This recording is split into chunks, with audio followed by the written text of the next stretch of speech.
بسم الله الرحمن الرحیم. زمونږ د قاعدې په اختتام کې مونږ نه څه یو دوه الفاظ یا دوه ټکي چې کوم دی هغه پاتې شوي وو. هغه په دغه تجویدي قاعده کې چې کوم دی هغوی نه وو لیکلي چې هغه الفاظ یو کلا بل ارانا بل ارانا. دا بل رانه ټکی دی چې په 13مه سپاره کې دی په پورا قرآن پاک کې، او یو ځای چې کوم دی نو په سورت قیامه کې په 13مه سپاره کې دی. دا دوه ټکي چې کوم دی د هغې د ویلو هغه طریقه هغه مونږ هلته نه وه ویلې. که چېرته سړي ته قرآن پاک کې راشي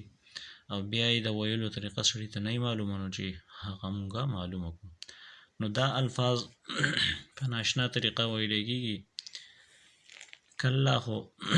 بیل یو جمله ده، کلا هرگز نه. نو کلا بیل جمله ده، بیل معنی ده، بیل به دا ویلی کېږي. خو بل رانه چې کوم دی دا جمله یوه هم ده او بیله هم ده، نو په دې کې به سا اخیستلی کېږي، یعنی په یوه سا کې به چې کوم دی دا ویلی کېږي، خو په دې کې به سا بندېږي هم، ځکه چې د دواړو جملو بیلګلود پکې هم وشي. خو سا به پکې ځکه نه اخلو چې جمله یوه ده، یعنی د دواړو معنا هغه چې کوم دی نو ملتا جلتا ده، یعنی بالکل یو بل سره جفته ده. نو دا به څنګه وایو؟ با لام زبر بل، با لام زبر بل،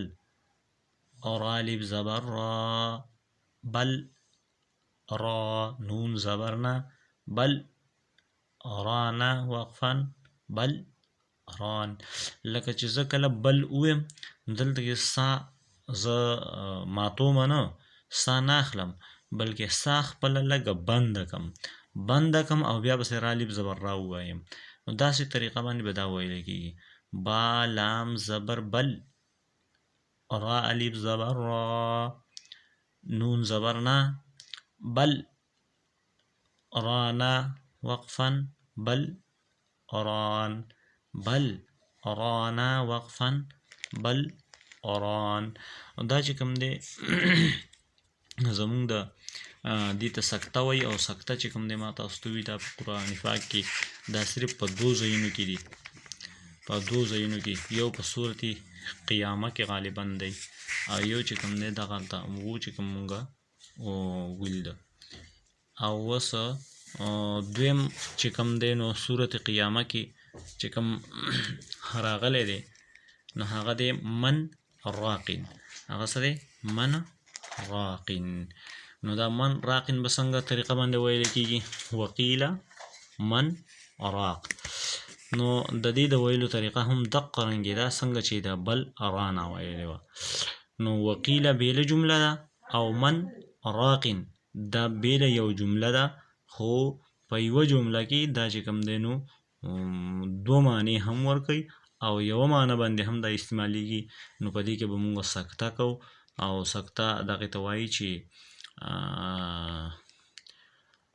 که خیال کړئ مونږ او تاسو وایو په پلاني سړي باندې سکته طاري شوه، په پلاني کس باندې سکته طاري شوه. مطلب دا چې په هغه باندې لږه فرکالي راغله، او فرکالي هغه دی چې هغه لږ غلی شي. نو دغې وجې نه په دې ټکو 2 ټکو په منځ کې به مونږ لږ غلي کېږو او بیا به وایو میم نون زبر من، را الف زبر را، میم نون زبر من، را الف زبر را،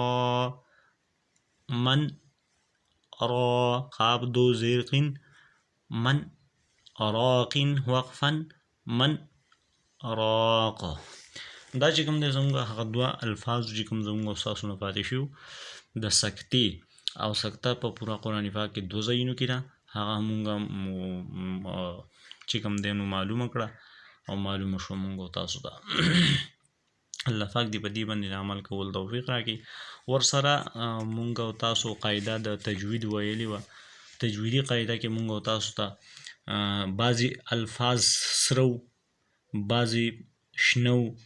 بعضې چې کوم دی نو ودیو هغې چې کوم دی هغې دلته استعمال څنګه چې څنګه درته هلته کې ما ویلي وو چې په دې ځای کې غنه کېږي په سرو الفاظو کې به غنه کېږي او پوزې ته به پکې اواز بوتلی کېږي دغه رنګې شنه الفاظ به په ډک اواز باندې ویلی کېږي اواز به ورته غټو په هغې کې دغه رنګې د اودي چې کوم ټکي هغه به چې کوم دی نو قاف طا با جیم دال قطب جدین ورته وایي نو قاف طا با جیم دال دا 15 حروف دي دا چې کله هم راشي او په دې باندې سکون وي یا د وقف د وجې نه سکون راشي یا چې کوم دی نو سکون اصلي وي نو دا 15 ټکي به مونږ ړقو په ویلو کې لکه د هغې مثالونه په دې لږ مخکې چې کوم دی دا دې مونږ ته تاسو ته ښکاري لکه ما درته د سرو ویلو چې سره الفاظو کې به غنې کېږي لکه اولنی ټکی دی عامه نو په میم باندې میم مشدد دی نو دې کې به خامخا مونږ تاسو غنه کوو عما یتساءلون دویم راځي عن النبأ العظیم عنین کې دا نون د دې بل نون سره تړلی شوی دی یعنې په دا به په دې کې مدغم کېږي ځکه یې ورسره دا هم سور نشان دی ورکړی دی نو دا نون به په دې کې دننه کوو نو د دې وجې نه دا دواړه نونونه سره کړي دي نو دې وجې نه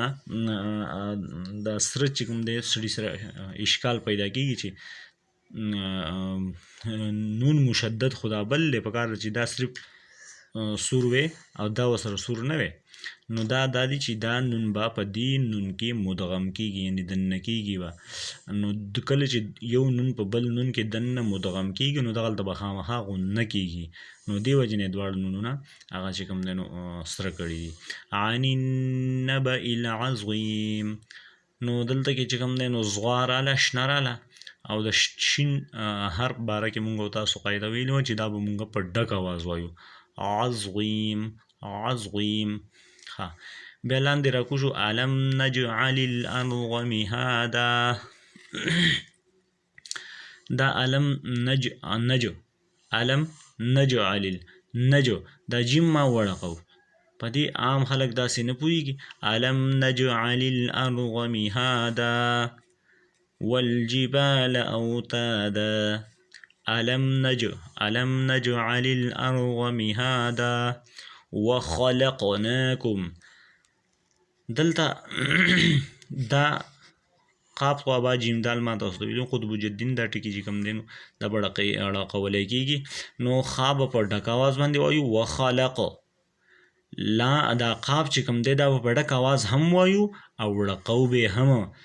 نو ځکه دا هم شین راغلی دی دا قافو شین هم راغلی دی او بله بره چې کوم دی نو قاف طا با جیم دال ولا قاعده لاګو کېږي او دغې د وجې نه هغې له دا سکون جزم چې کوم دی مونږ چې ورته غوړندی وایو دی وله اودي ورکړی دی نو کله چې اودي ده نو ته پوه شه چې دا قاف به په غټ اواز هم ویلی کېږي او ړقولی کېږي به هم نو ځکه چې کوم دی نو په دې باندې دواړه نشانونه دي شین هم دی اودي هم دی نو دی الفاظو ته دغسې په طریقه باندې کتل پکاري چې دا به ړقېږي هم او دا به په ډک اواز هم ویل کېږي والجبال اوتادا وخلقناكم ازواجا وجعلنا نومكم سباتا وجعلنا الليل لباسا تاسو به اوس وایئ چې دلته کې سین دی او سین چې کوم دی نو شین سور کلر کې دی ولې دا سور کلر کې دی دلته غنه ونه شوه نو دا چې کله مونږ ستاسو سا دلته کې اوږدی چې سام اوږدی نو مونږ به دا جعلنا اللیل لباسا دا به مونږ د دې سره یو ځای کوو نو کله چې دا مونږ د دې سره یو ځای کوو نو دلته کې دا لام معنا ده نهي دلته کې مو ودرېږئ نو زمونږ او ستاسو له پکار دی چې دلته ونه درېږو نو چې کله مونږ دې ته ونه درېږو نو بیا به خامخا دلته غنه کېږي نو وجعلنا الليل لباسا وجعلنا النهار معاشا دا را چې ما ډک اواز باندې وویله وجعلنا النهار معاشا وبنین. تاسو به بیا دلته وایئ چې یاره دلته کې شین بیا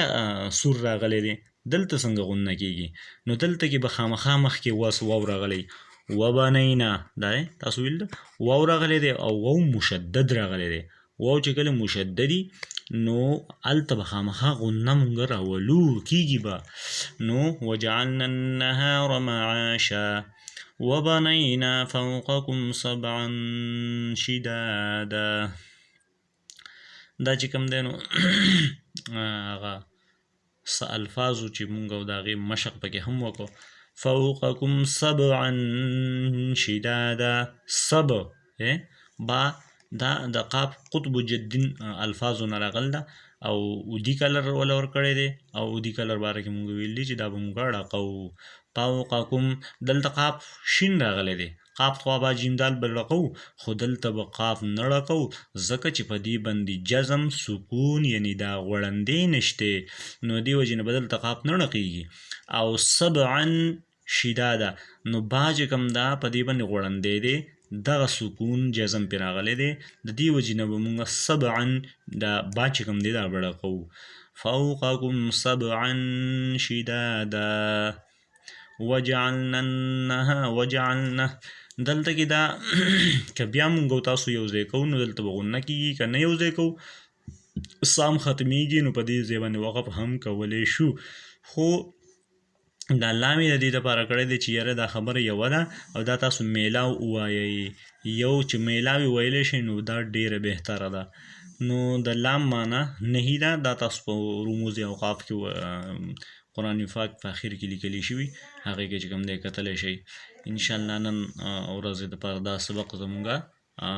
بس دی. انشاءالله که نور هم څه مشق پکې مونږ کولی شو نو هغه به وکړو چې یاره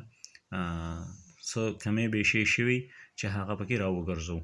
واخر دعوانا الحمدلله رب العالمین.